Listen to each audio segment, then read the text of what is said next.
Sim, tá chegando. Tá chegando? Tá. Só ajustar o tamanho da letra, né? Tá.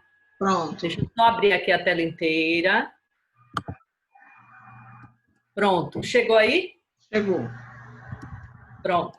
Então, é o seguinte. Vamos agora aprofundar, já que chegamos num consenso de que nós somos o princípio, o valor das relações representa o todo para melhor compreendermos a vida, que é o nosso maior desafio.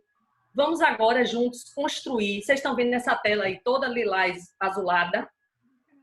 O desafio nosso, e nos próximos 15 minutos, vai ser preencher essa tela, e a gente já encerra em seguida, preenchê-la na totalidade. Pode ser?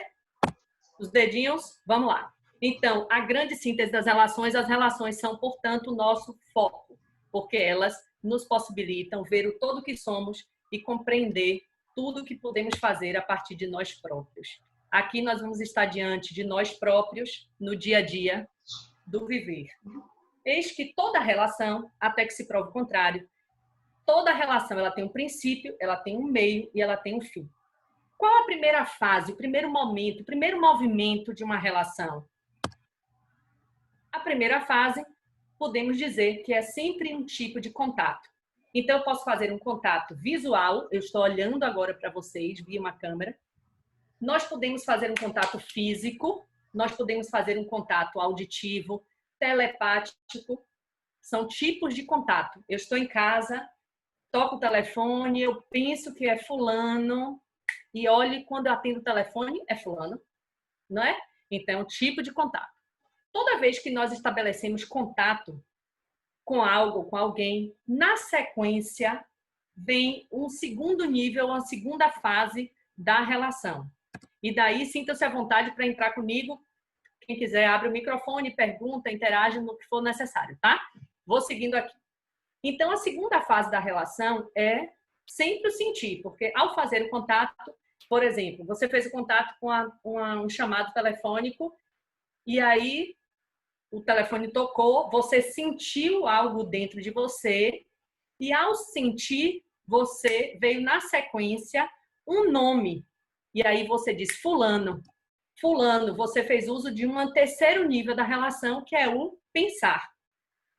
Quando você pensa fulano, se Luiz atendesse uma ligação de Vitor, que os dois são amigos irmãos, eles iam, ao pensar, poxa, Vitor atendendo Luiz, ele vai desejar falar com Luiz.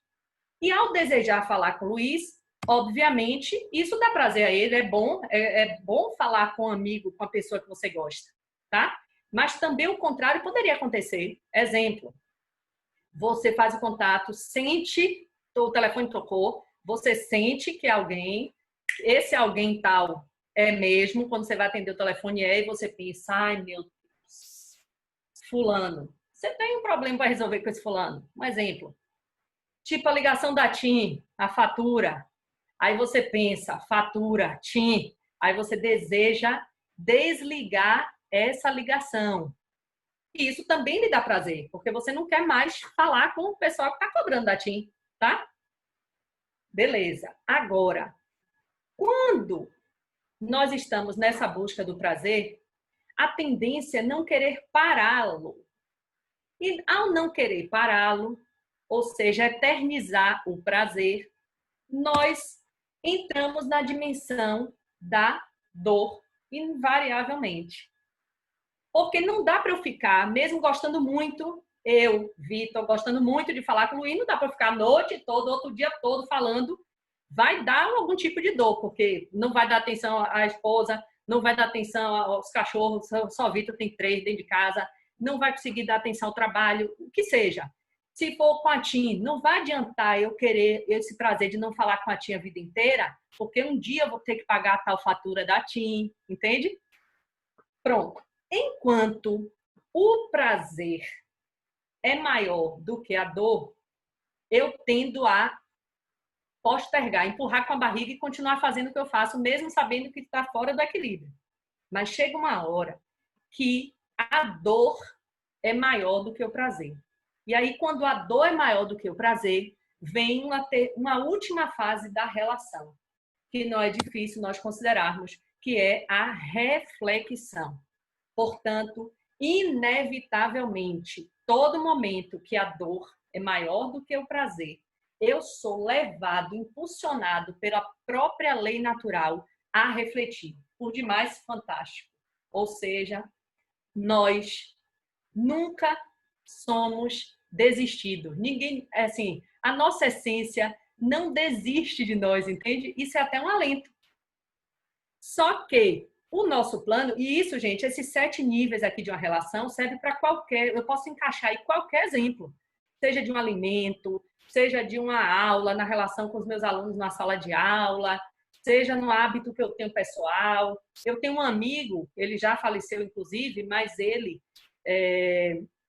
fumava muito e ele só conseguiu, ele faleceu, inclusive, com câncer de pulmão, e ele só conseguiu refletir sobre a necessidade de parar de fumar quando ele estava num processo quase que terminal, mas ele conseguiu, mesmo lá no seu processo terminal. Mas ele disse ao médico naquela oportunidade, ele apontou, fez o movimento na boca e disse: nunca mais eu vou fazer uso disto, porque eu já sei que isso não é bom para mim. Na verdade, ele só reconheceu naquele momento, não importa, mas reconheceu. Até aí, dedinhos, tudo ok, gente? Então, fica claro que as nossas relações, elas perpassam por esses níveis. Só que agora eu gostaria de convidá-los a desdobrar esse quadro nesses níveis que estão no centro, a partir do pensar, do desejar e do prazer humanos. E o que está vinculado a isto nas dimensões nossas, individuais, como seres humanos, na sociedade e no mundo. Como é que nós espelhamos isto naturalmente, tá? No ser humano, naturalmente, nós temos medo, culpa e apego são ocorrências que fazem parte da nossa estrutura nesse planeta Terra, tá? Medo este que está atrelado ao pensar, porque é quando eu dou nome àquilo que eu estou sentindo, é que eu posso caracterizar, por exemplo, o medo. Então, naturalmente, o ser humano tem medo. Tem um lado bom do medo. Qual o lado bom do medo? É quando este medo é utilizado de forma moderada. Então, a expressão moderada do medo me leva a ter prudência. Eu não vou me jogar do 10º andar. Eu não vou, por exemplo, botar meu pé onde eu não consigo alcançar, seja nos negócios, nas finanças, nos investimentos, onde quer que seja. Se eu estou com medo de algo, eu paro para ponderar. Pronto. Então, esse medo moderado, legal. Porém, o medo não moderado chega a levar você a se suicidar. Chega a levar você a perder a esperança de seguir a vida, porque você percebe o medo lhe dominando a ponto de tomar conta de você e ser maior do que você. Então, quando você permite que o medo seja maior do que você, você perde controle do seu próprio ser. E aí você fica sem a liberdade de escolha. Você foi escolhida. Seu medo, você permitiu que ele fosse maior do que você. E não raro, as pessoas que se suicidaram e deixaram cartas, registros, eles anunciam mesmo um medo de encarar os problemas, um medo de encarar a vida, um medo de superar os desafios, um medo de etc. Tá? Quais são as evidências disto na sociedade? O que que acontece? Pessoas com medo, e aí é medo de perder emprego, medo de perder o status, medo de perder a condição que você já alcançou na sua atividade profissional, nos seus vínculos sociais. O que que acaba acontecendo e gerando na sociedade?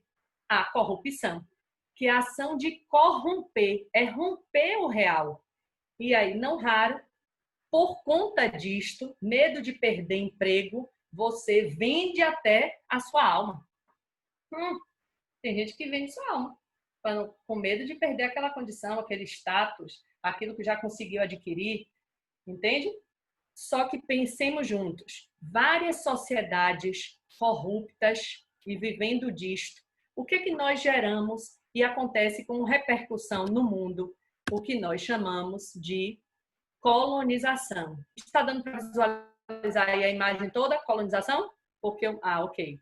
Colonização. O que significa isto? Nós temos no mundo países mais desenvolvidos colonizando os países menos desenvolvidos. Eu tenho empresas multinacionais, internacionais dominando as empresas nacionais ou as microempresas e assim sucessivamente. E assim acontece no mundo. Hoje estamos sendo colonizados pelos chineses, não?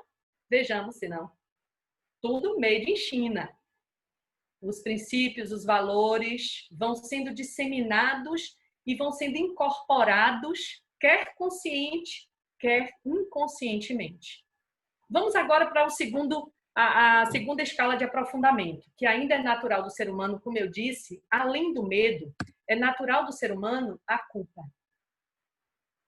A culpa, no sentido moderado, ela é super legal. Por quê? Porque ela gera responsabilidade.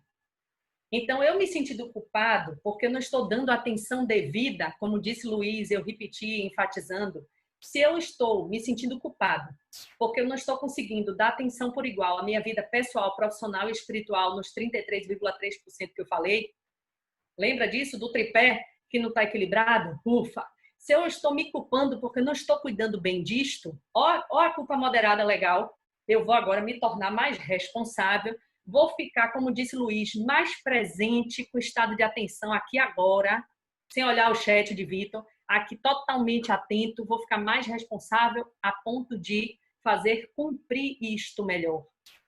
Se eu me sinto assim, ótimo, serve para tudo. Culpado comigo mesmo, culpado com os vínculos da minha família, com o meu compromisso familiar, culpado na minha atividade profissional, moderadamente responsabilidade. Porém, a culpa não moderada chega a você cometer homicídio. Então, o ápice da culpa não moderada faz você matar seu semelhante. Porque se eu me sinto culpado, não moderadamente, por não oferecer à minha família aquela condição que eu vejo o meu patrão tendo, aquela condição que eu vejo de uma ceia de Natal, que eu não, nas novelas estão lá expostas, aquelas ceias maravilhosas, eu não posso oferecer. Se eu vejo aqueles réveillões e as festas suntuosas do bacalhau da Semana Santa e eu não posso comprar o bacalhau, eu chego a matar meu semelhante para conseguir, seja pelo roubo, o dinheiro equivalente para oferecer à minha família aquilo que eu desejo, porque eu vejo e quero igual para mim. E aí eu fico naquele movimento de querer, por me sentir culpado, exageradamente oferecer exatamente aquilo que eu vejo o outro, mas o outro é o outro e eu sou eu. O que acontece no âmbito da sociedade? Se eu vivo nesse devir entre o que eu sou e o que eu gostaria, quem eu gostaria de ser, entre o que eu tenho e o que eu gostaria de ter, eu acabo gerando na sociedade o que se chama violência. É um devir. O tempo inteiro eu insatisfeito com o que tenho, com o que sou, e fico sempre me espelhando naquilo que deveria ser de acordo com a vida do outro, mas a vida do outro é do outro. A minha vida é a minha vida. E eu preciso trabalhar e elaborar a partir do que eu tenho, que, por sinal, tenho tudo dentro de mim. Pois bem, muitas vezes se acha que a violência começa nos tanques de guerra ou no armamento bélico lá fora. Mas a violência, ela se principia em cada um de nós. Portanto, já vimos que a origem é natural, é dentro do ser humano, é dentro de nós. Então, a violência começa em nós próprios. O que acontece no mundo se eu tenho várias sociedades violentas? No mundo, por consequência, já sabemos, guerra. É inevitável, é guerra. E no terceiro plano, que também é natural do ser humano, como eu falei, além do medo e da culpa, também é natural do ser humano a dimensão do apego. O apego moderado, ótimo. Por quê? Porque ele gera compromisso. E eu apegada, por exemplo, aqui em casa com minha família, com meus amigos, aqui com minha família, eu tenho um compromisso. Já gerei um compromisso. Quando acabar a live hoje, eu vou sair com eles, vou assistir aqui. Sair é ótimo, viu? A gente vai para a televisão, assistir uma série super legal que está passando, e eu vou fazer pipoca, entendeu? Então, eu gero um compromisso com eles, com o vínculo. Está todo mundo me esperando, já. depois de meia-noite, que a gente já sabe. Então, ótimo. Aprendi a fazer um café, o melhor café da Bahia. Eu pego lá de Piatã, que é a cidade que tem o melhor café da Bahia, faço um café maravilhoso. Meu marido disse que meu café é o melhor. Não é à toa, vamos fazer 30 anos de casado, dia 28 de julho. Então, demonstração de qual o lado legal do compromisso, do apego que gera esse compromisso, né? Nessa dimensão moderada. Fantástico. Porém, o apego não moderado chega a gerar a maior crise que nós podemos ter de demonstração, que é o genocídio. Porque o genocídio é aquele ato de você matar uma humanidade. É de você chegar a matar por apego às suas ideologias, apego às partes, como disse nosso amigo Luiz. O mundo está dividido, fragmentado pelas fronteiras, seja pelas línguas, seja pela política, pelos partidos. A palavra partido já diz, está partido. E nós estamos precisando ter visão de totalidade, de integralidade, sob pena de nós apegados às nossas ideias, aos nossos ideais, como Hitler, que o ideal dele era de ter uma raça pura e dominar o mundo, chegar a matar tanta gente, entende? Então, a atenção nossa tem que ser, por demais, aguçada, sob pena de nós produzirmos isto. Essa dimensão do apego que está atrelada ao prazer humano na sociedade acaba gerando o que nós temos assistido hoje sem tanta dificuldade, que é a questão da volúpia. Nós estamos vivendo uma era social em que tudo está sendo norteado pelo prazer. Volúpia significa festa dos prazeres. E festa dos prazeres não é só na dimensão sexual, não. É na dimensão de busca do prazer em qualquer dimensão. Porque lhe dá prazer querer dominar uma nação. Lhe dá prazer querer ver as pessoas aos seus pés, lhe rendendo, seja homenagens, lhe cultuando algo que equivale, entende isso? E no campo do mundo, se eu tenho várias, sem contar na volúpia vinculada sim à questão dos apelos sensuais, sexuais, em que isso nos preocupa e nos chama atenção desde então, o fato de nossas crianças e adolescentes estarem engravidando muito cedo. Elas estão engravidando cada vez mais cedo, inclusive, por isto, por esse excesso de busca do prazer que está exacerbado, seja pela mídia, pela moda, pela televisão, pelas novelas, pelos filmes, pelos jogos, pelos videogames, pela música, tudo aflorando fora do tempo do desenvolvimento natural dos nossos adolescentes e, obviamente, acabam ativando a dimensão do ato sexual antes do momento.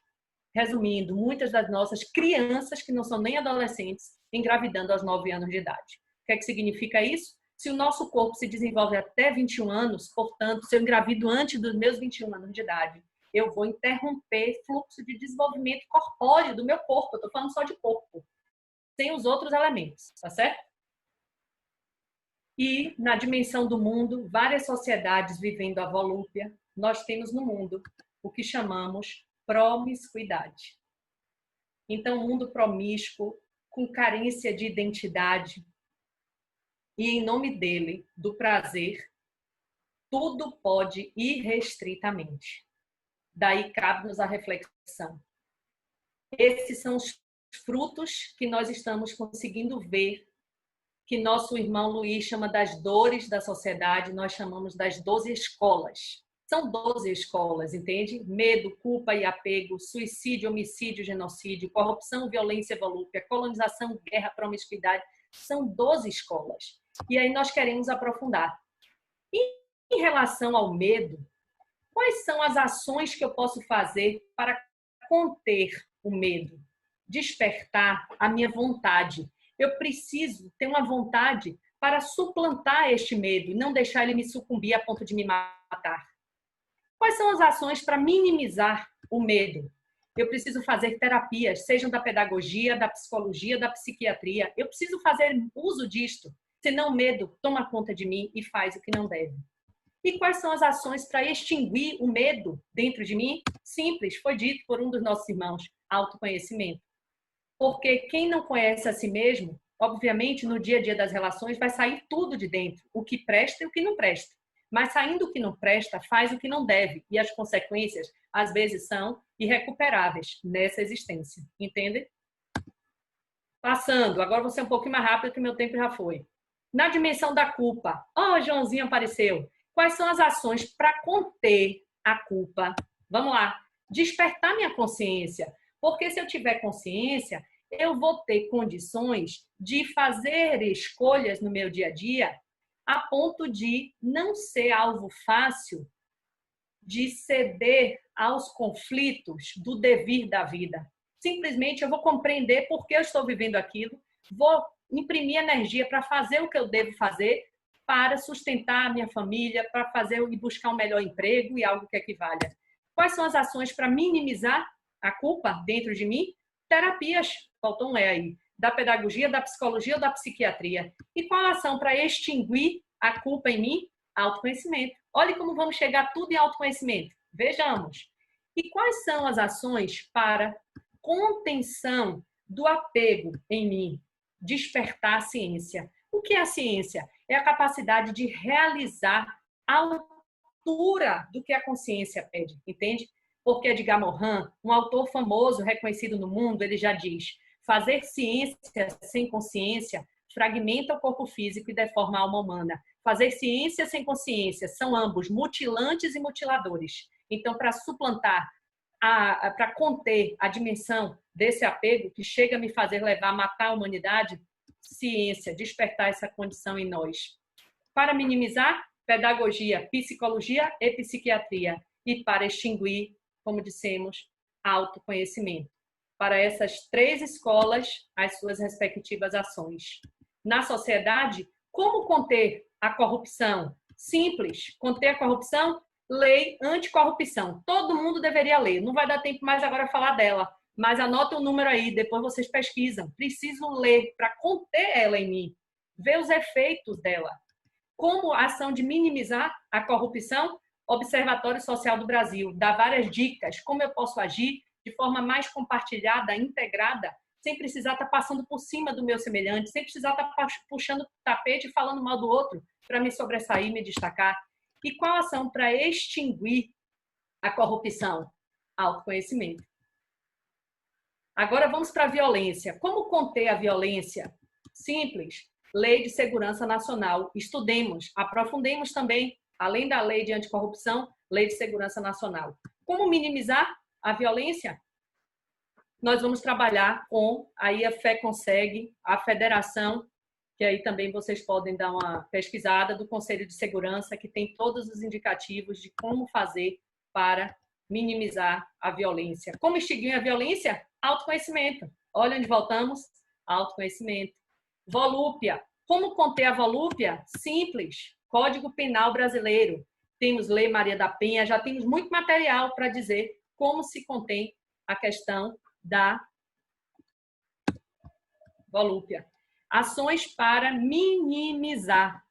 AIDS. AIDS vem para isso. Epa, precisa ter um freio. Aí vem um freio para chacoalhar a nossa forma de lidar com esta busca exagerada pelo prazer. Ação de extinção, autoconhecimento. Vamos lá. Colonização. Como conter a colonização? Simples. Tratados diplomáticos internacionais. Eis o papel que a ONU deveria trabalhar intensissimamente para minimizar emancipação política e econômica, para não ter tanta colonização e para extinguir democracia. Vamos lá. Na dimensão da guerra. Qual a ação para conter a guerra? Para conter a guerra, também tratados diplomáticos internacionais. Para minimizar a guerra, também emancipação política e econômica. E para extinguir, democracia.